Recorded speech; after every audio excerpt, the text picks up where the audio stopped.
اور مرکز روحانیت الجامعۃ القدیریہ دربار سیدنا حضور اللہ میاں پیلی بھی شریف، یہ ایسا شہر ہے، یہ ایسا دیار ہے کہ جس دیار سے جہاں ہزاروں علماء نکلے ہیں وہیں ہزاروں ولی بھی نکلے۔ سرزمین پیلی بھی شریف ایسی مبارک جگہ ہے، ایسا عظیم مقام ہے کہ جہاں سے اولیاء پیدا ہوتے ہیں، جہاں سے علماء کا سیلاب امٹتا ہے۔ حضور امیر اہل سنت فرماتے ہیں کہ مصطفیٰ کا دیکھیے احسان پیلی بھیت میں، مصطفیٰ کا دیکھیے احسان پیلی بھیت میں، غوث کا جاری ہوا فیضان پیلی بھیت میں، اور یہ فضیلت کم نہیں حاصل ہے پیلی بھیت کو، یہ فضیلت کم نہیں حاصل ہے پیلی بھیت کو، شاہ جی بابا کا ہے ایوان پیلی بھیت میں، شاہ جی بابا کا ہے ایوان پیلی بھیت میں۔ اور اسی منقبہ شریف کا ایک شعر اور یاد آ رہا ہے مجھے کہ روضہ شیری بصیری اور قدیری آستاں، روضہ شیری بصیری اور قدیری آستاں، روح کی تزکی کا ہے سامان پیلی بھیت، روح کی تزکی کا ہے سامان پیلی بھیت میں۔ اسی عظیم دیار سے تشریف لائے ہیں محقق عصر حضرت علامہ مولانا حافظ و قاری مفتی عتیق احمد قدیری مدد اللہ العلی، جو مرکز روحانیت الجامعۃ القدیریہ دربار سیدنا حضور اللہ میاں پیلی بھی شریف کے شیخ الحدیث بھی ہیں اور جامع مسجد نواب گنج کے خطیب و امام بھی ہیں۔ آئیے ہم اورات ان سے ان کا عالمانہ اور پرمغز خطاب سماعت فرمائیں اور اپنے مہمان کا نعرہ تکبیر و رسالت کی گونج میں استقبال کریں۔ نعرہ تکبیر، نعرہ رسالت، فیضان شاہ جی میاں، فیضان اللہ میاں، دم مدار مسلک امام اعظم، جشن مداری شریف۔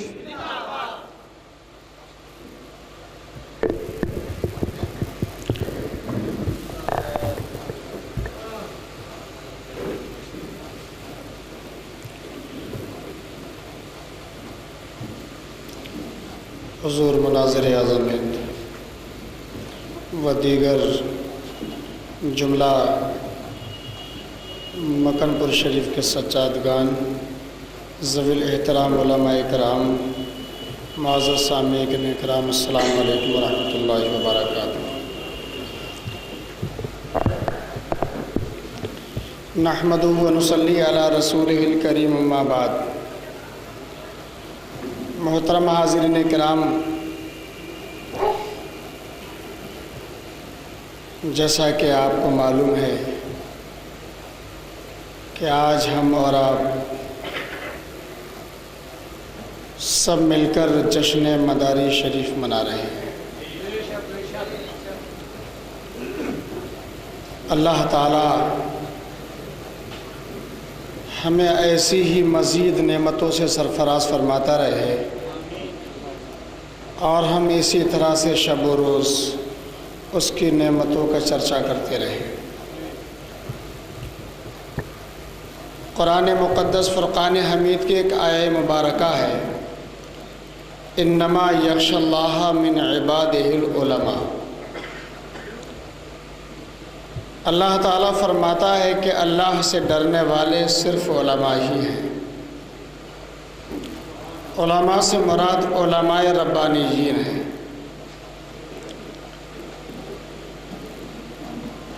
حدیث مقدس ہے کہ الایمان بین الخوف والرجاء، ایمان خوف اور امید دونوں کے درمیان میں ہے۔ اگر خالی خوف ہوگا تو یہ وحشت کی طرف لے جائے گا، اور اگر خالی امید ہوگی تو یہ غفلت کی طرف لے جائے گی۔ تھوڑی امید اور تھوڑا خوف، یہ دونوں ملو جلے اثرات ایک تیسری چیز کی طرف لے جاتے ہیں جس کو ہم اور آپ خشیت کہتے ہیں۔ اسی خشیت کے بارے میں اللہ تعالیٰ نے فرمایا کہ انما یخشی اللہ من عبادہ العلماء۔ خشیت کے معنی ہے اللہ سے ڈرنا، وہ ڈرنا کہ جس میں خوف الہی بھی ہو اور اللہ کی رحمت کی امیدیں بھی وابستہ ہوں، اس کو کہتے ہیں خشیت۔ اور ایسی خشیت کے حامل اللہ تعالیٰ نے ارشاد فرمایا کہ اللہ کے وہ بندے ہیں جن کو اللہ نے اپنی معرفت عطا فرمائی ہے۔ یہی وجہ ہے کہ جب جب دین پر کوئی ایسا وقت آیا تو علماء ربانیین نے سینہ سپر ہو کر اس کا مقابلہ کیا ہے۔ آپ کو معلوم ہے کہ جب عباسی خلفاء کے زمانے میں قرآن مقدس کو تخلیق کہا جانے لگا تو اس وقت اس زمانے کے حکمرانوں کی ظلم و ستم کی پرواہ کیے بغیر حضرت امام احمد ابن حنبل رضی اللہ تعالی عنہ نے قرآن مقدس کی عظمت کو برقرار رکھنے کے لیے اپنے قلم کو حرکت عطا فرمائی تھی، اور اپنے زمانے کے ان عباسی خلفاء کے سامنے آپ نے قرآن کو صاف صاف تخلیق کہنے سے انکار بھی کر دیا تھا، اور اس کے رد میں آپ نے فتوے بھی تحریر فرمائے تھے۔ یہ الگ بات ہے کہ آپ کو برسر بازار کوڑے کھانا پڑے۔ اور آگے چلیے، جب اکبر نے دین اکبری بنام دین الہی چلایا تو سرہند شریف کی سرزمین سے وہ ذات گرامی کہ جس کو دنیا نے مجدد علی الاطلاق مانا ہے، پوری دنیا کے تمام مسلمانوں نے جن کو اپنا مجدد تسلیم کیا ہے، حضرت مجدد الفسانی شیخ احمد فاروقی سرہندی رضی اللہ تعالیٰ عنہ، وہ سامنے آتے ہیں اور آپ نے قید و بند کی صعوبتیں برداشت کی تھیں، لیکن اسلام کی رگوں کے اندر جو اکبر نے دین الہی، دین اکبری بنام دین الہی چلا کر جو ایک ناپاک اور گندے عقائد اسلام کے رگوں کے اندر داخل کرنا چاہے تھے اور اسلام کو دنیا کے دیگر مذاہب سے مختلط کر کے پیش کیا تھا، تو حضرت مجدد الفسانی شیخ احمد فاروقی سرہندی رضی اللہ تعالیٰ عنہ نے اکبر کے ظلم و ستم کی کوئی پرواہ نہیں کی تھی اور اس کے خلاف آپ نے آواز اٹھائی تھی۔ یہ الگ بات ہے کہ آپ کو کئی سال تک قید و بند کی صعوبتیں برداشت کرنا پڑی تھیں، لیکن آپ نے اپنی تدبرانہ شان اور عالمانہ شان کے ساتھ میں اس طرح سے نشتر لگایا تھا کہ اسلام کی رگوں کے اندر بہنے والا وہ فاسد خون کہ جو دین الہی، دین اکبری سے پیدا ہو چکا تھا، حضرت مجدد الفسانی شیخ احمد فاروقی سرہندی نے اس کو مشفع بھی فرمایا اور مصفع بھی فرمایا۔ اور آگے چلیے، جب نجدیت اور وہابیت نے ہندوستان کے اندر پاؤں پسارے، نجدیت اور وہابیت کا ہندوستان کے اندر جنم داتا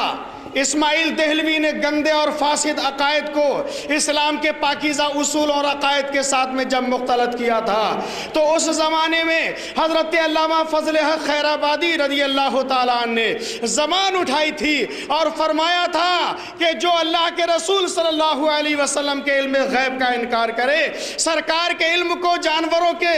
اور دنیا کی دیگر ایسی چیزوں سے تشبیہ دے کہ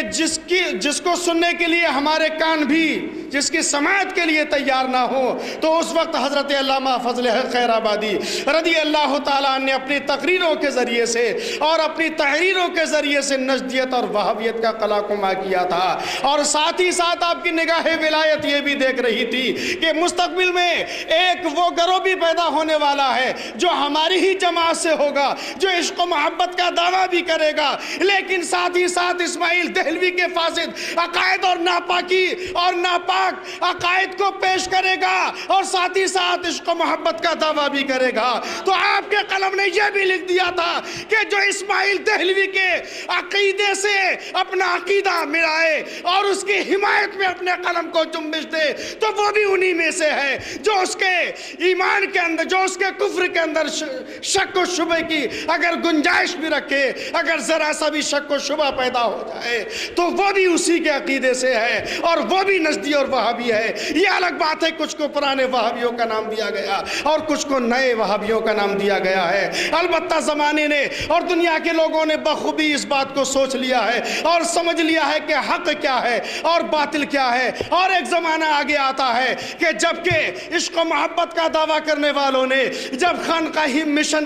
کی خلاف ورزی کرتے ہوئے اسٹیجوں پر خانقاہوں کے اصولوں کو توڑنا چاہا اور ابوالعلا مودودی کی آواز سے آواز ملاتے ہوئے تصوف کی شان میں گستاخیاں جب کرنا شروع کر دی، کہیں پر قوالی کو برا کہنا شروع کر دیا، حرام کہنا شروع کر دیا، کہیں پر تعزیہ شریف کو برا کہنا شروع کر دیا، تو اس وقت اے مسلمانوں ہندوستان کی سرزمین سے اور اس مراد آباد شریف کی سرزمین سے حضور مناظر اعظم ہند کی آواز گونجتی ہے۔ کبھی بہار کے اسٹیجوں پر یہ شعر گرجتا ہے، کبھی مہاراشٹر کے اسٹیجوں پر یہ شعر گرجتا ہے، کبھی نجدی اور وہابی ان کے سامنے، ان کی چھڑی کے سامنے بھاگتے ہوئے نظر آتے ہیں، اور جناب والا کہیں پر قوالی کو حرام کرنے والے بھاگتے ہوئے نظر آتے ہیں اور کہیں پر تعزیہ شریف کی گستاخی کرنے والے سامنے بھاگتے ہوئے نظر آتے ہیں۔ آج ہندوستان کا وہ کون سا کونا ہے جس پر انتخاب قدیری